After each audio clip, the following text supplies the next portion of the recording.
Welcome to Geeks Corner. I'm Mr. Daps. I'm Katie.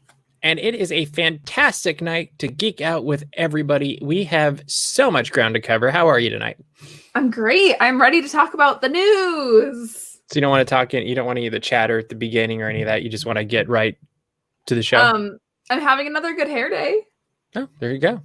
That's exciting. I don't really know what I'm doing differently, but it's 2 good hair days in a row. Between this. Don't say that. No? Okay. Well, because I want it to stay good. Okay. So then I'm just gonna keep doing my hair the way I am and hope for the best. I'm gonna keep wearing a hat. Good job. Thanks. All right, well, let's move right into the show. And this week, it's all about the Week in Geek. We're bringing it back. This is going to be a thing. So let's take a look at this week's news. Today, we found out that there was a new teaser for The Mandalorian Season 2. And Bailey would like to point out before we get into it that there is a porg on Katie's shirt. We don't know what to think about this, but... how did that get there? The world might implode, but you know what? There's a porg over there. There's a porg over here. We are full of porgs tonight. I was trying to figure out a way to get the porg on the set, but the new setup, I don't have that yet. Anyway, Mandalorian. Do you think there will be a porg ever in The Mandalorian? I wouldn't be surprised. Yeah, they could hide it in the background or something, huh? Yeah. What do you think of the teaser? I liked it. It's Moff Gideon, correct? Okay. Yeah, it's mainly focused on the fact that he's going to get revenge for what happened at the end of season 1.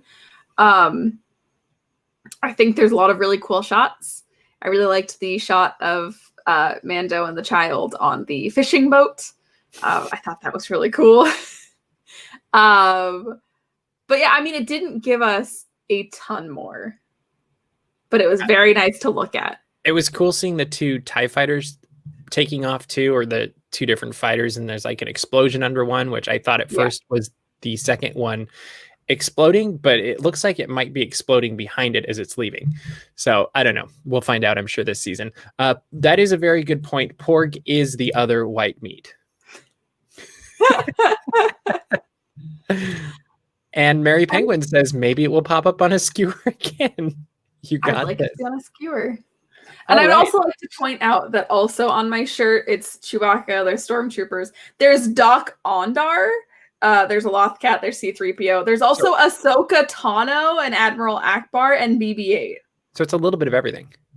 It's kind of insane how much of everything's on there. I thought at first it was a Star Wars Galaxy's Edge shirt, but it's really just a across the realm of Star Wars. Yeah. Okay. But yeah, it's like somebody's favorite thing of Star Wars. Yeah, and I really like it. Nice. My niece got it for me. That's right. Early birthday present, right? Yeah. And for those of you that don't know, next Tuesday night, which is ironic because your first time on Geeks Corner was a Tuesday night. That was your birthday. But next Tuesday night is Katie's birthday. So make sure that you're there and you have all of your embarrassing happy birthday wishes that you send in. In fact, if you'd like, you could send us on Twitter, #Geeks Corner, your happy birthday messages to Katie. And that would always be fun next Tuesday as well. So yeah, let's just make that as nice and deliciously awkward as we possibly can, because Katie loves watching stuff like that. But she does. She just doesn't know how to handle it. That's accurate. Anyway, I'm looking forward to this show. I think the more we see, the more it looks awesome. And they haven't revealed anything too spoilery, I think is a good way to do it. And I think I'm expecting to be surprised along the way, just like we were last season. So I'm very curious to see where all of this is taking us and where things are going to go that we don't expect to take us. Any other thoughts on The Mandalorian Season 2? Nope. All right, let's get on to the big story of the night. And that is what is going on with the Disneyland reopening. So I had to actually write this down in chronological order. And I'm just going to go through the chronological order and then we'll dissect it and we'll talk about it. And you guys can tell us in the comments what you think is going on, because we sure don't. So this is all in one week. Last week, after Geeks Corner was over, I think it was Wednesday or Thursday, Governor Newsom says they're in no hurry to reopen the theme parks. Within a couple of hours, the chief medical officer of Disney rejected that assertion that reopening Disneyland be unsafe. Then a couple days later, Disneyland has a bunch of Orange County health officials into the parks, and they take a look at things and they have their recommendations. So Disneyland updates their health and safety protocols. Great. Then yesterday, things really get interesting because the governor says he's sending a team to Florida to inspect Walt Disney World's safety protocols and some other theme parks, if I remember correctly. Then today, we found out that they actually went last week, which is just weird. And then next, they're visiting the California theme parks. But in spite of all of this happening, they're going to only release the guidelines for reopening whenever they are ready. Did I get all of that right, Katie? That is correct. This is the biggest will they, won't they in California history. Yeah, I would say so. So what do you think what is going on? I don't know. And I understand that the Governor Newsom wants to be safe. I completely understand that. I am not rejecting the proposition that Californians should be safe. I am just holding him to the standard that he has held other sectors of the economy to. So I think that this is a bunch of show. I think that 3 of those articles came out just today. Yeah. And I remember reading them and I was like, they're really publicizing every step that they take to be like, see, we're doing something. Yep. And it feels like they take a step out the front door and they're like, hey guys, we took a step out the front door because, you know, we're going to theme parks. We just wanted to let you know that we took a step out the front door. And it's like, okay, just. I love the idea of him sending his team to Walt Disney World. Yeah. And it's basically like something out of Parks and Rec or The Office where you send them there and they're like, oh yeah, we're checking out safety protocols. Can I have another churro? You know, like, yeah. I totally imagine that. I'm sure that's not what happened. I bet. Like the other thing I thought of was like the guy in Jurassic Park at the beginning that's bringing the can for Ned to put all of the embryos in. And he's like dressed in like his really spiffy white shirt and the hat and the sunglasses and all of that stuff. And he's like trying to look like a spy. And I could imagine like a group of people dressed like that too going into Disneyland, and they're not me, but they're all of them dressed like that. And I think that is a funny thought too at Walt Disney World. But thought that came into my mind as I was reading through all of this today is there is so much finger pointing and like these numbers are accurate, but these aren't, but these are, but these aren't. And I realized at some point that I actually have, as of this day, I have a greater trust in Disney to take care of me in their theme parks than I do my own government to take care of me in my state or country. And so that was just one of those things that I realized Disney has a vested interest to keep me safe because they want my money. And as cynical as that is, it's like, well, if we mess this up, they're not going to come back. And so we better do this right. And that's kind of a cynical way to say this, but having visited Walt Disney World, I can tell you Walt Disney World has better safety protocols than anywhere I have been in California. And I've been well, maybe not downtown Disney because they're similar there, but they're safer than Target. They're safer than any grocery store I've been at. They're safer than, like I haven't been a ton of places, but it's all the things that have been open for a while, like Target and Starbucks and whatever the other place I just said, the grocery stores. I actually think Disney is doing a better job. Like they were cleaning things all the time. They were making sure they were heavily enforcing the mask thing, and they've upped their game with that as well by saying if you're not wearing your mask right, you're gone. And so I'm I'm very curious to see how this plays out.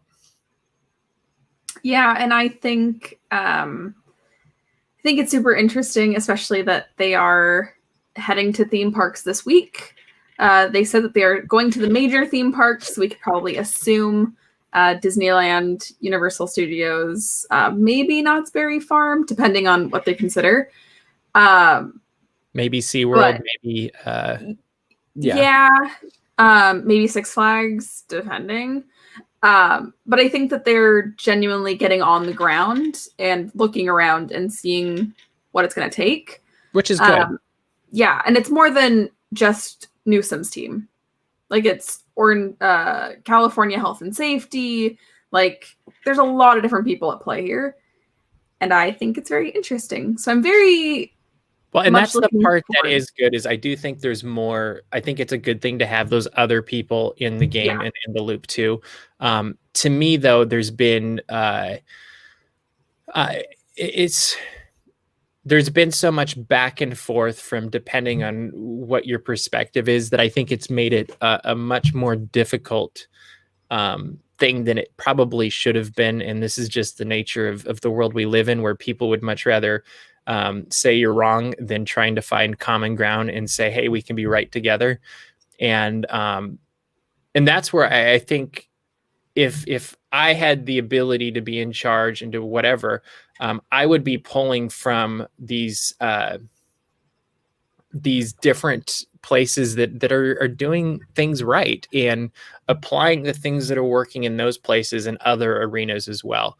And you're always going to tick off people. But at some point, you have to recognize, hey, it's working over here. It's not working over here. Like, it's probably not a good thing that I feel safer going to a theme park than my grocery store. Like, that's a problem.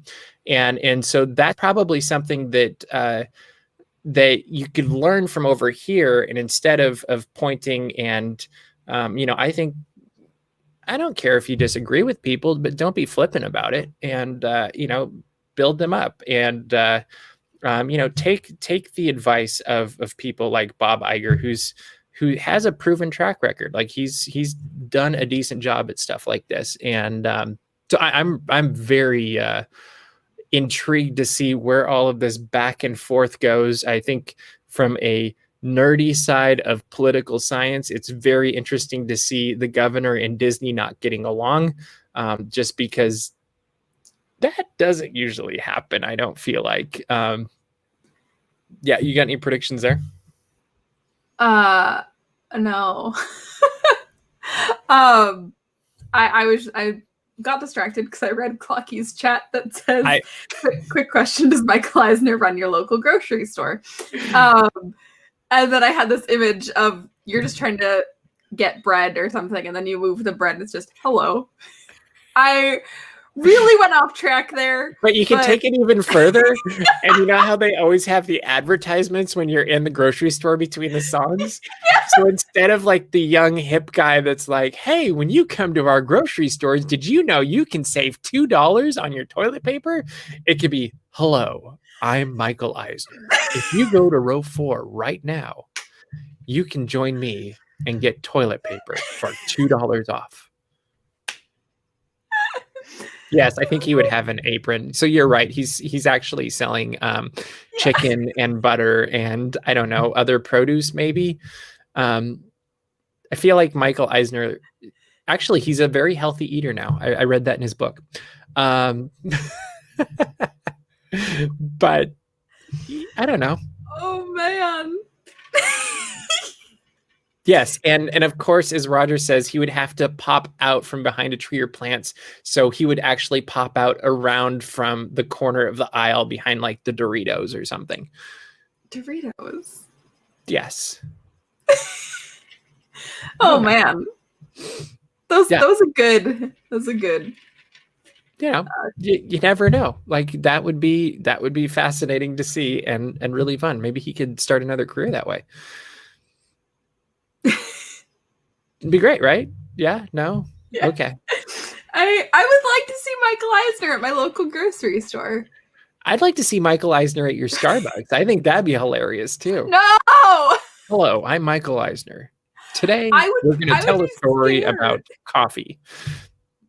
I'd Did be you know that coffee? I'd be like, Michael, please don't do this. I have things to do. And he'd be like, anyway.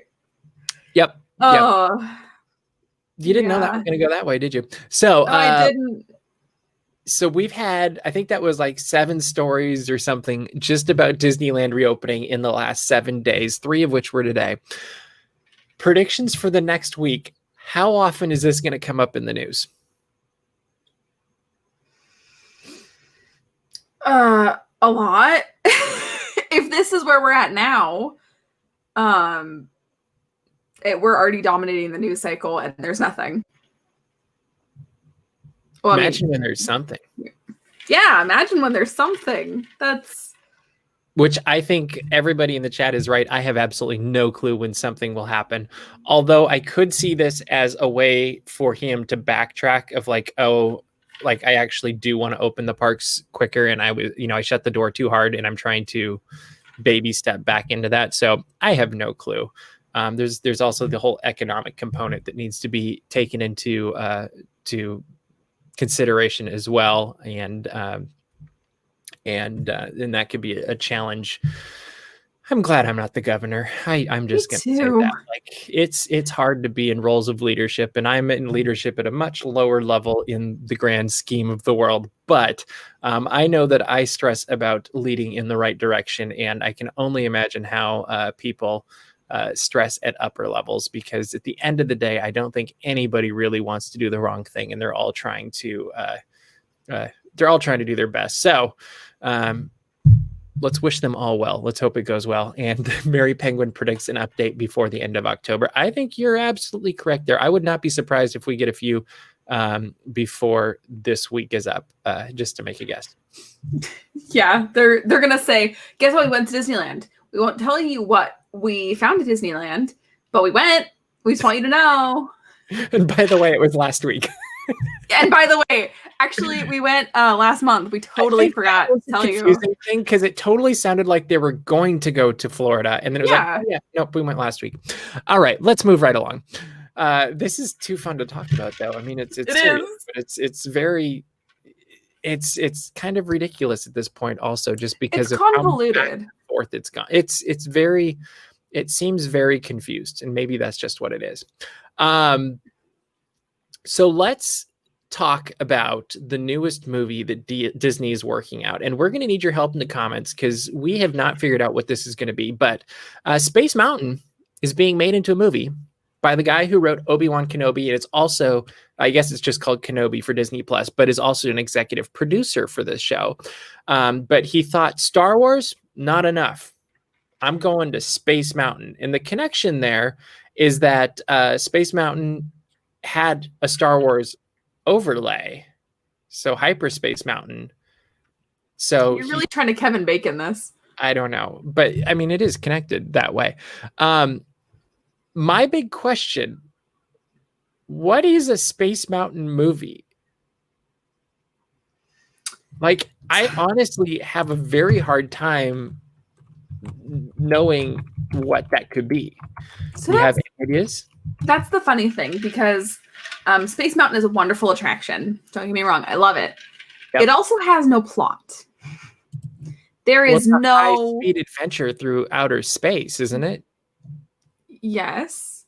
Okay. And the theming of the attraction is phenomenal. You could say the vibes, wonderful. Yep. You understand what is going on when you are in Space Mountain, but the attraction itself, you're in space. In my head, it was a gravity type situation where people are in space and something goes horribly wrong, because that is space movies. I would love to see, although I wouldn't, a Ghost Galaxy, spooky space ghost. I actually think that's the direction I would go to, because Dolores is terrifying. And I cried the first time I went on Ghost Galaxy because it was so scary. That is a true story. Yeah. So I would personally lean, or You get the Red Hot Chili Peppers involved. You go rockin' Space Mountain. I like the Treasure Planet idea. I like the steampunk adventure, space adventure as well, which is very Space Mountain in Discoveryland for Disneyland Paris. We've also got a man builds a spaceship. He takes the ship to outer space. He somehow comes back alive. Okay. And Bailey says they find an anomaly in space that is a mountain, but the mountain is haunted by a weird ghost, and they realize their mistake and have to escape. Spooky. Silver Bullet says, pretty sure Dwayne Johnson is going to drive a couple of kids who claim they are more than just mere human kids to a mountain that can take them to space. Or the story of Mount Everest on the moon. Ooh. You know, all of these ideas could actually be it. It's true. I think that is almost the good thing about Space Mountain, is that if they do something else, we're not going to say, hey, that's not Space Mountain. Yep. Because Space Mountain is kind of a blank canvas to put a story around. Hopefully it is good. I think my big concern with something like this, though, is if you create a movie around Space Mountain and you get a big character in it. You know, Dwayne Johnson is probably not out of the realm of possibility because that seems right up his alley. Like, do they then go back and redo like an overlay in Space Mountain that has Dwayne Johnson? Like, I can see him doing actually the safety spiel as you're going down the hallway or something like that. That is all I will allow. And I want them to use that ship that's in the loading zone of the Disneyland version. Like, that would be pretty cool. I agree. Oh, I like the Alan Tudyk idea. Aww. You can never have enough Alan Tudyk. I think that's a great idea. True. Yeah. They'll probably make a robot, won't they? You'll be the robot sidekick for Dwayne Johnson. I wouldn't put it past them. I would not either. But that's, I don't want, I feel like Space Mountain especially gets a lot of overlays. And while I very much enjoy all the overlays, I really love Hyperspace Mountain. I really love Ghost Galaxy. I don't want, that's difficult. Okay. Because if you know me, I really love spooky Halloween. I like ghosts a lot, even though I'm afraid of Mr. Daps taking me to a cemetery to go ghost hunting. So that part, Murray too. Yeah, Murray's also going to go ghost hunting. We're all going to get haunted for the rest of our lives. Yay! It's going to be a poltergeist situation. But hyperspace, like every time I go on hyperspace and you're going up the lift hill and there's all that Star Wars music, I cry every time. It's pretty cool. It makes me emotional because you're in space and Star Wars. So I don't know. I love them both for different reasons. Okay. So you like the overlays better than the original? Or better than the rate? I don't know. I mean, we haven't gotten the normal one very much in the last few years. That's true. And I think that makes me appreciate it more. Because I also do really love the Giacchino score to Space Mountain. I hope they have him score the movie. I agree completely. Incorporate that music. I would not be surprised at all if it's kind of a campy Tron-esque exploration into space. That really is about like going really fast through space and I don't know what the mountain component is, but it could even be like this nebula looks like a mountain. And so there's a race through the mountain. In fact, this is probably the direction it would go, is there's a nebula or some sort of space formation that they race through that is Space Mountain. And that would make a lot of sense to me. And then it's like, who can race the fastest? And you've got the good guy and you've got the punk guy and you've got the underdog that ends up winning. And, you know, like I could see that happening. So it's Sonic the Hedgehog but in space. And no hedgehogs. They'll be aliens. Gotta go fast. Gotta go fast. Yeah. And it could be that actually Dwayne is the like the mentor guy that's cheering on the underdog. Oh my gosh. I could see it. This could totally work. I could see it. And then it'd be interesting because another big story that we're not covering tonight is that Disney really repositioned itself this week to focus on streaming, and so you could see this going straight to the Disney streaming, Disney Plus, whatever it is. Yeah, totally. Yeah. All right. Well, that's interesting. Let's keep moving on. Disney Plus is getting Soul on Christmas Day from Pixar, and it will be released there instead of the movie theaters. This isn't a huge surprise, I don't think. Maybe the date it's being released is a bit of a surprise, but also not, just because people are not working that day. They'll all be home. So why not watch Soul? And then if you want to also be like, hey, here, have Disney Plus for Christmas, it just adds that much more reason to give a Disney Plus subscription for a Christmas present for the holidays, whatever it is. What do you think about this news, and did it surprise you in any way? I did not at first realize that it was Christmas. All I read was December and Disney Plus, and then I realized December 25th.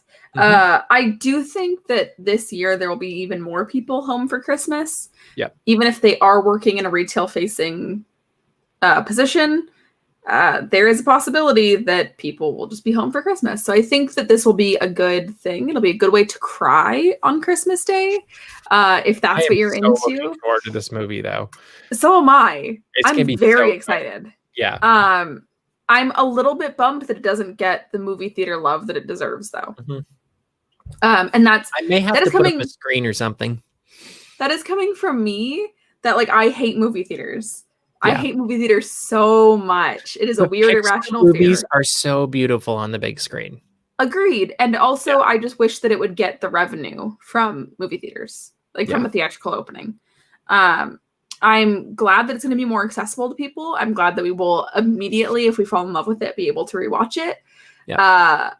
Which people will. There's going to be people that Boxing Day. They're like, I've already watched it 12 times. Okay. Oh, totally. Yeah. And that's part of the reason why I love things being immediately released to Disney Plus. It's just that the other half of me is like, but I want it to get this box office weekend, and I understand that's not in the cards, and that is not have that experience. Yeah. Totally. Yes, there are movie theaters that are open around us. I do not feel comfortable even stepping foot in them. I don't like going to the grocery store. I can't imagine. No, I do really want to go to a drive-in. That's beside the point. I really like that it's coming out, and I like that they're not just delaying it. I am super interested to see what this means for Black Widow. Yep, I am too. I hope, but see, that's another one I really would like to see on the big screen, because some of the Disney live action ones, I'm totally fine with them releasing it on Disney Plus. But I feel like Pixar, the Disney animation movies, I want to see on the big screen. And then I'd really like to see Marvel and Star Wars on the big screen. And so we'll see. Speaking of Star Wars, we now know that Kenobi will begin filming in March. It will take place sometime between the end of the prequels and the beginning of the original series. And I am very intrigued by this, just because they've already explored a little bit of this through the animated series in Rebels. And so I am incredibly curious what we're going to get out of this. Do we think we're going to see a younger Luke, perhaps? And I'm also very curious to see how Sir Alec Guinness informs the performance that Ewan McGregor has for this, because we're now closer to the Alec Guinness. I feel like the Alec Guinness Obi-Wan Kenobi than the Ewan McGregor prequels one. What are you hoping to get out of this live action Kenobi show on Disney Plus? I don't know, because I feel like I'm missing so much of the Kenobi story because I have not watched the animated series. So homework for you is start watching Clone Wars tonight. You can get through. I already have. So keep going. Work through them. First season's the hardest, and it gets easier from there. Yeah, that's why I haven't finished it. And then Rebels. You will love it. I know I will. It's just the first season has been very hard to get through.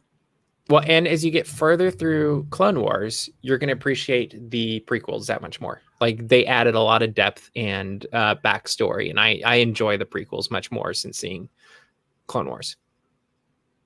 I do appreciate the prequels. Yeah. A decent amount. But yes, I will watch them at some point.